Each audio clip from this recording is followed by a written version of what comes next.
kudolor.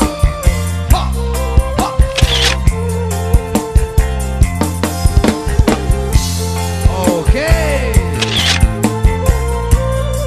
Ayo Pak.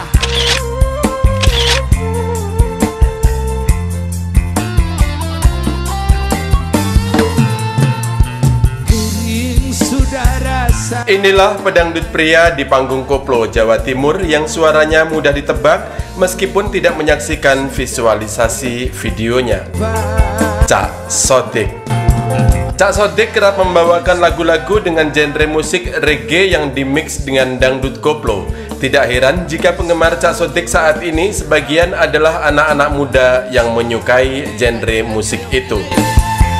Penampilan dan suara Cak Sodik juga mempunyai karakter yang unik yang tidak dimiliki beberapa penyanyi pria yang lain. Itu sebabnya, meskipun berkarir puluhan tahun di panggung dangdut, nama Cak Sodik tetap tidak tergeserkan, meskipun kini bermunculan penyanyi-penyanyi pendatang baru. Jatuh bangun Cak Sodik merintis karirnya mulai dari titik yang paling bawah, dan kini banyak ditulis beberapa media sebagai penyanyi yang mempunyai penghasilan fantastis dari panggung dangdut. Seperti apa Cak Sodik menapaki karirnya dan ada hal-hal menarik apa terkait Cak Sodik ini? Kisah-kisah Cak Sodik sebenarnya sudah banyak diekspos beberapa media, talkshow di televisi maupun wawancara bersama beberapa vlogger. Dan mengumpulkan dari banyak sumber, kami mencoba menyajikan rangkuman kisah-kisah Cak Sodik dan hal-hal menarik terkait pimpinan Orkes Melayu New Monata ini. Jangan lupa subscribe pada channel ini dan berikan like pada tayangan ini. Bunyikan lonceng notifikasinya agar Anda selalu dapat notifikasi setiap kali ada update video terbaru dari Koplowers. Dan inilah rangkuman kisah-kisah menarik tentang Cak Sodik. 1. Sejarah nama Cak Sodik. Sodik sebenarnya nama asli dan nama panggung. Sumber lain menyebutkan nama asli Cak Sodik adalah Sodik Rifai. Lahir di Pandaan Pasuruan 7 April 1968. Penyanyi yang satu ini memang mempunyai tempelan nama belakang yang berubah-ubah. Jauh sebelum terkenal seperti sekarang ini, penonton dan beberapa MC sering menyebutnya sebagai Sodik Uka Uka. Gara-gara tampilan Cak Sodik memang mirip dengan pembawa acara program misteri di TPI yang populer pada era 2000-an itu.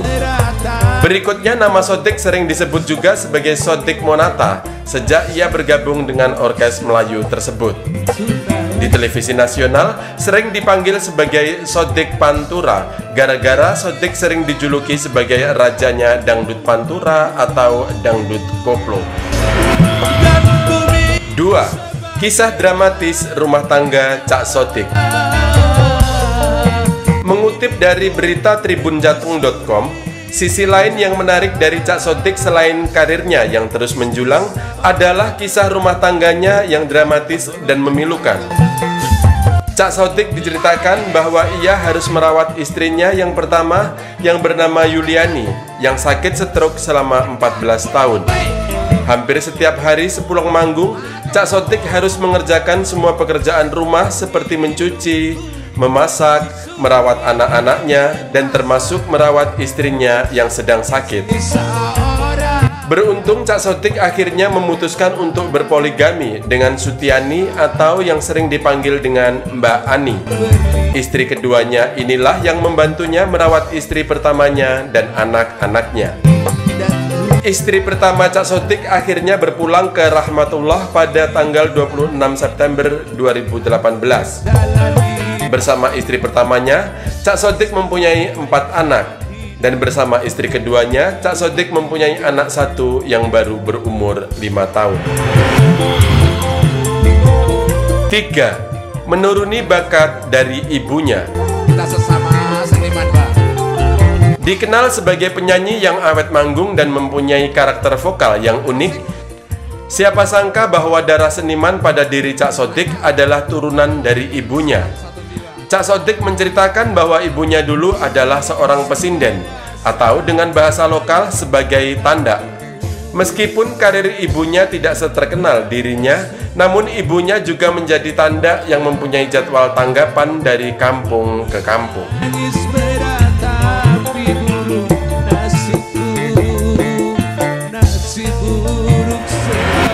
4. Sempat menjadi pengamen. Jauh sebelum terkenal dan bisa bergabung dengan beberapa orkes Melayu besar di Jawa Timur, siapa sangka Cak Sodik dulunya juga pernah jadi pengamen. Cak Sodik sering mengamen dari kampung ke kampung dan di beberapa bus angkutan. Lagu yang sering dibawakannya saat mengamen dulu adalah lagu-lagunya almarhum Gomblok. Berikutnya Cak Sodik juga mulai mendirikan orkes Melayu bersama teman-temannya sekampungnya dengan nama Orkes Melayu Arseta. Karir Cak Sodik berikutnya mulai berkembang setelah bergabung dengan beberapa orkes Melayu di Sidoarjo dan Surabaya. Awalnya ia hanya sebagai musisi atau pemegang ritme pada orkes Melayu tersebut. 5. Sempat menjadi penjual nasi goreng. Dalam sebuah wawancara bersama Andi F. Noya dalam program Kick Andy, Cak Sodik menceritakan sebelum ia terkenal, ia sudah mencoba beberapa usaha. Salah satunya adalah menjadi penjual nasi goreng. Usaha ini dirintisnya bersama istri pertamanya, Yuliani. Seiring dengan kesibukan Cak Sodik sebagai musisi yang jadwalnya terus memadat, usaha nasi goreng itu pun akhirnya ditutup. Cak Sodik juga bercerita, selain menjadi penjual nasi goreng, ia juga sempat menjadi kuli bangunan dan tukang cat. 6. Beberapa kali merilis single yang viral. Hampir semua pecinta musik di tanah air tahu bahwa lagu Numpak R.E. King yang viral itu penyanyi pertamanya adalah Cak Sodik. Lagu yang bergenre semi reggae itu menjadi fenomenal karena pas dengan vokal Cak Sodik yang serak-serak berpower. Lagu Numpak R.E. King ini berikutnya juga diketahui di cover beberapa penyanyi, salah satunya adalah Nela Karisma. Selain lagu Numpak R.E. King, pada tahun 2000-an Cak Sodik juga meluncurkan single yang berjudul Porong Acur. Lagu ciptaan almarhum Tawi Sasmita ini juga cukup dikenal di kalangan orkes Melayu di Jawa Timur. Bersama label-label di Jawa Timur, Cak Sodik juga sering menelurkan beberapa VCD dangdut koplo dengan lagu-lagu dangdut recycle.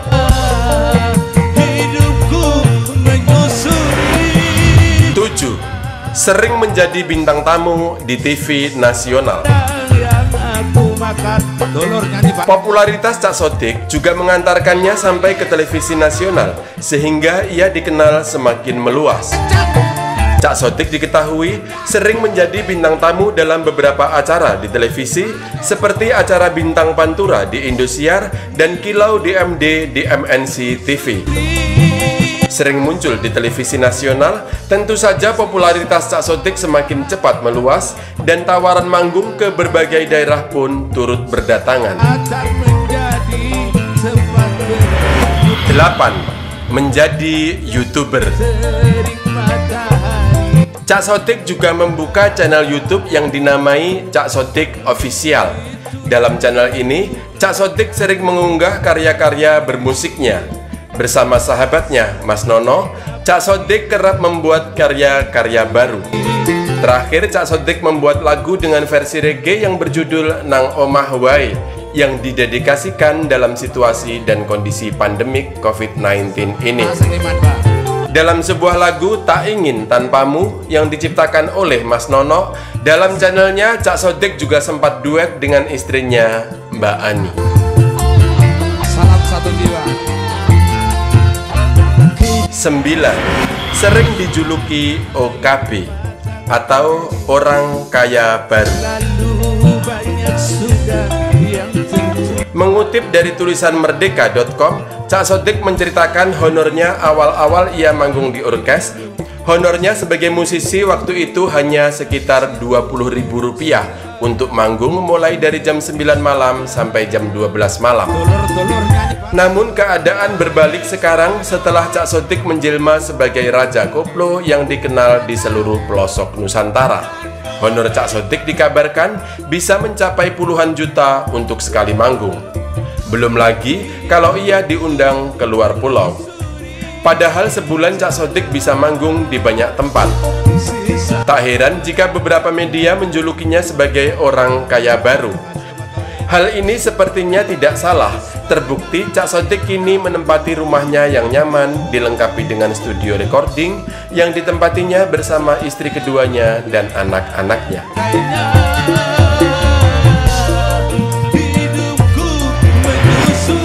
Itulah rangkuman kisah-kisah Cak Sodik yang berhasil kami kumpulkan.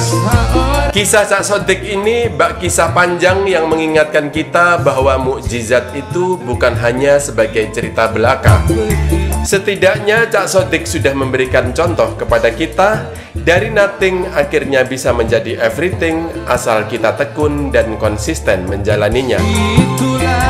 Subscribe Anda pada channel ini dan like Anda pada tayangan ini tetap kami harapkan. Terima kasih sudah menonton dan sampai jumpa.